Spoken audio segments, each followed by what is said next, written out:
2025 विधानसभा का चुनाव संपन्न हो गया और एनडीए की प्रचंड जीत और नीतीश कुमार मुख्यमंत्री की शपथ लेंगे। 10वीं बार वो मुख्यमंत्री की शपथ लेंगे। लेकिन ये जो जीत है, एनडीए की ये जो प्रचंड जीत है, जीत तो जीत होती है, लेकिन कुछ लोगों को ये पच नहीं रहा है। कुछ लोग इस अलग अलग तरह से सवाल कर रहे हैं।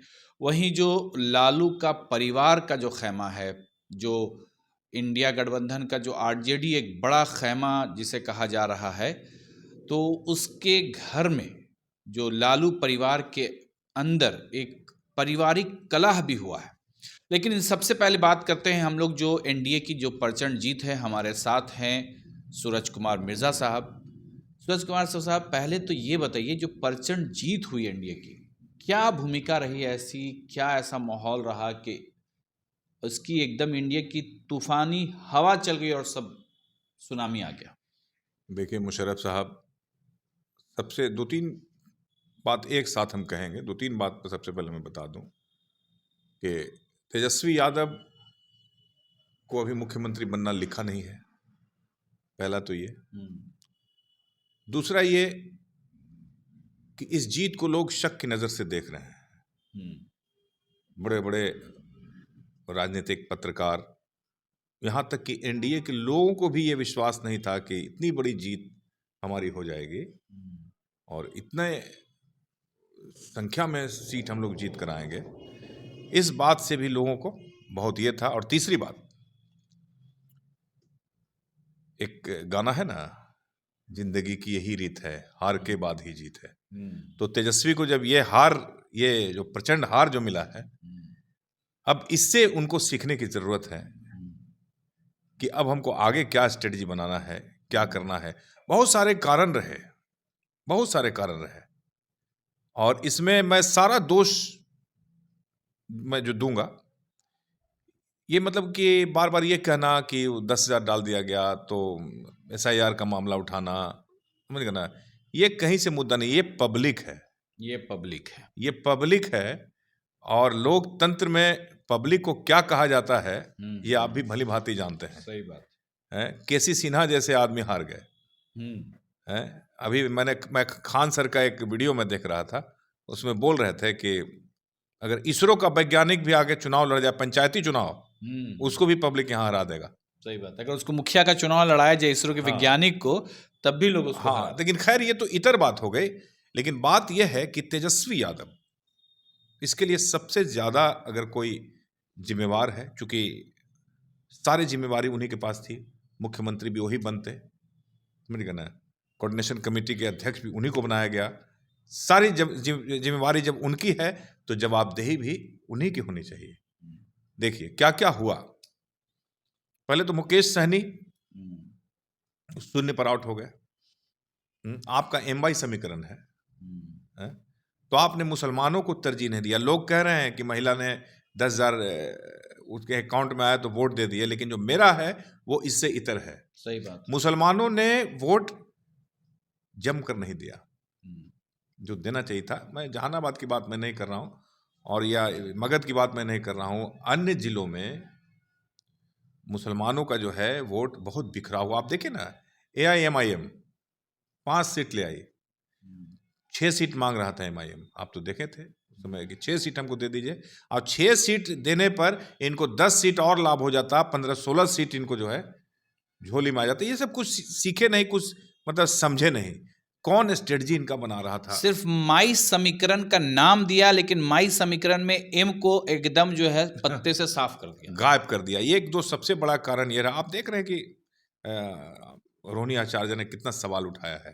जैसे देखिए, इसमें मैं समझता हूं जहां तक कि इसमें ना संजय की गलती है, न संजय यादव की गलती है, न रमीज की गलती है। ये लोग तो सब तेजस्वी यादव के लिए ही काम कर रहे थे ना। और उसमें फेल हो गया तो कहते हैं ना कि जब आप हार जाते हैं तो आप पर 1 लाख सवाल खड़ा होता है। कोई गरीब आदमी है, उस पर 1 लाख आप सवाल खड़ा कर दीजिएगा, समझ गए ना।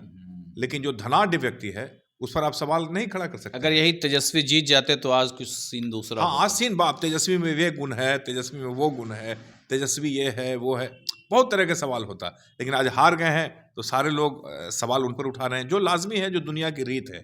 इसी तरह से चल रहा है। तेजस्वी सही स्ट्रेटजी नहीं बना सके और समझ नहीं सके। लोगों को बहुत आश्चर्य हो रहा है इस जीत पर, समझ गए ना। लोग ये कह रहे हैं कि कोई अदृश्य ताकत जो है इस चुनाव को एनडीए के पक्ष में पूरा एकदम तूफानी लहर ला दिया। आपको मालूम है किसी ने टिकट जब बंटवारा हो रहा था आरजेडी का, तो किसी एक नेता ने उसको अभिशाप भी दिया था। हाँ, वो कुर्ता फाड़ के जो है मधुबनी से उनको टिकट नहीं मिला था, तो उन्होंने कहा था कि 25 सीट से ज्यादा तुमको नहीं आएगा और तुम नहीं मुख्यमंत्री बनोगे। ये सारी चीज हुई, अच्छे ढंग से काम नहीं किया गया, समझ गए ना। कार्यकर्ताओं से सीधा संवाद नहीं हुआ। एक देखिए बताते हैं, ये सच्चाई है कि तेजस्वी यादव से मिलना मुश्किल हो गया आम कार्यकर्ताओं का, समझ गए ना। लालू यादव में वो बात नहीं थी। लालू यादव सभी क्षेत्रों में लोगों से बात किया करते थे, लोगों का दुख सुख जो है समझते थे, आगे पीछे ये करते थे। लेकिन तेजस्वी थोड़ा सा हाईटेक हो गए, तो हाईटेक हो गए तो पब्लिक ने भी हाईटेक कर दिया। पब्लिक है, सब जानती है, पब्लिक सब जानती है, पब्लिक सब समझती है। भले ही आपको बोलेगी नहीं, भीड़ लगा देगी आपको देखने के लिए, वोट नहीं देगी। खेसारी लाल यादव को देखिए कि भीड़ तो ऐसा, नॉमिनेशन के टाइम में लाठी चार्ज, नॉमिनेशन का इतना भीड़ हुआ, अब वोट सब छोटी कुमारी को दे दिया। सही बात, समझ गए, छोटी कुमारी जीत गई। तो ये नब्ज नहीं पकड़ पाए तेजस्वी यादव, पब्लिक का नब्ज नहीं पकड़ पाए। वोट तो इनके पक्ष में, वोट आज पिछली बार जितना इनको वोट मिला उतना ही वोट मिला इनको, कम वोट नहीं मिला है, लेकिन जीत नहीं पाए। बहुत कारण हुआ इसमें। इस चुनाव को मतलब एक अलग ढंग से अगर देखा जाए तो बहुत सारे उम्मीदवार 27 वोट से, 37 वोट से, 100 कुछ वोट से, बहुत कम मार्जिन से चुनाव की हार जीत हुई है। और इसमें बहुत कुछ सवाल भी खड़े हो रहे हैं, समझ गए ना। और इस सवाल का कौन जवाब देगा और जवाब ये कैसे बाहर आएगा और क्या इसके लिए कोई जांच होगी या कुछ क्या करेगा लोग, ये तो हम कह नहीं सकते। रिजल्ट के बाद तो तेजस्वी लापता है, अभी लापता है। प्रशांत किशोर को आप देख लीजिए, उनका जितना कहानी था कि इस्तीफा दे देंगे, अगर 25 सीट से ज़्यादा नीतीश जी को आ गया तो इस्तीफा तेजस्वी, नीतीश खत्म हो जाएंगे, ये तेजस्वी बोल रहे थे, प्रशांत किशोर भी बोल रहे थे। अब देखिए नीतीश कुमार की किस्मत और नीतीश कुमार की ईमानदारी कहिए, नीतीश कुमार ने कभी मतलब नीतीश कुमार ही एक ऐसे मुख्यमंत्री को मैंने देखा इस देश में जिनके खिलाफ कोई एंटी कैम्पेसिव नहीं था। 20 साल से लगातार वो, कोई पब्लिक ये नहीं कहा कि नीतीश कुमार खराब है। सही बात है, तो कुछ तो गुण उनमें है। ये नीतीश कुमार के नाम पे ही इतना इनको वोट मिला, प्रचंड वोट। सही बात। भाजपा से भी जो मतलब हिंदू समर्थक जो थे, मतलब हिंदू कट्टर हिंदू जो थे समर्थक, उनका भी वोट मिला। और एक सब मिला जुला के इस तरह का एक प्रचंड जीत हुई जो बहुत ही आश्चर्यजनक है। मैं कन्हैया भेलारी जो पत्रकार हैं वरिष्ठ, वो बोल रहे थे कि हमको तो विश्वास ही नहीं हो रहा था। वो पहले ही बता चुके थे कि महागठबंधन की सरकार बनेगी।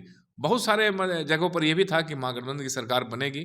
कम से कम मेरा भी एक गेस था कि कम से कम 75 सीट हम मान रहे थे कि आएगा, लेकिन ऐसा होगा ये तो मैंने भी नहीं सोचा था। चलिए, तो अब और उसके बाद एक बड़ी खबर जो उसके बाद जो निकल के आई, जो पारिवारिक कलह, मैंने बताया ना आपको, पारिवारिक कलह, सारे कलह सतह पर आ जाते हैं जब आप हार जाते हैं, जब आप गरीब हो जाते हैं, जब आपके पास कुछ नहीं रहता है, आप पर सारे सवाल खड़े हो जाएंगे। यही अगर तेजस्वी यादव अभी जीत जाते, प्रचंड जीत से, देखते कि सारे लोग पूरा खूबियां गिनाने में मशहूर हो जाते। तो वही समय है अभी, मतलब हार है तो रोहिणी आचार्य भी सवाल उठा रही है, तेज प्रताप भी सवाल उठा रहे हैं, जितने भी उनके लोग हैं। लेकिन एक लास्ट में मैं यही कहूँगा कि लालू परिवार में लालू यादव के बाद अगर सबसे ज़्यादा किसी में गुण है तो वो तेजस्वी यादव में ही है। आप देख लीजिए, अनुभव के आधार पर वो जो बोलते हैं उसके आधार पर भी आप देखिए, गुण तेजस्वी यादव में ही है। न तेज प्रताप में वो गुण है, न रोहिणी में गुण है, न मीसा में गुण है, वो गुण सिर्फ तेजस्वी में है। तेजस्वी हर चीज जानता है, हर चीज। अब कहिए कि सर्कमस्टांसेस है, कुछ ऐसा हुआ, क्या हुआ, ये तो आने वाले समय में सब कुछ पता चलेगा। चलिए, तो अब तो प्रचंड जीत के बाद एनडीए का प्रचंड जीत और इंडिया गठबंधन का, आरजेडी का प्रचंड हार जिसको कह सकते हैं, और नीतीश कुमार अब 10वीं बार जो है वो मुख्यमंत्री का शपथ लेंगे। लेकिन खैर, ये जो हार है वो बहुत सारे लोग पचा नहीं पा रहे हैं।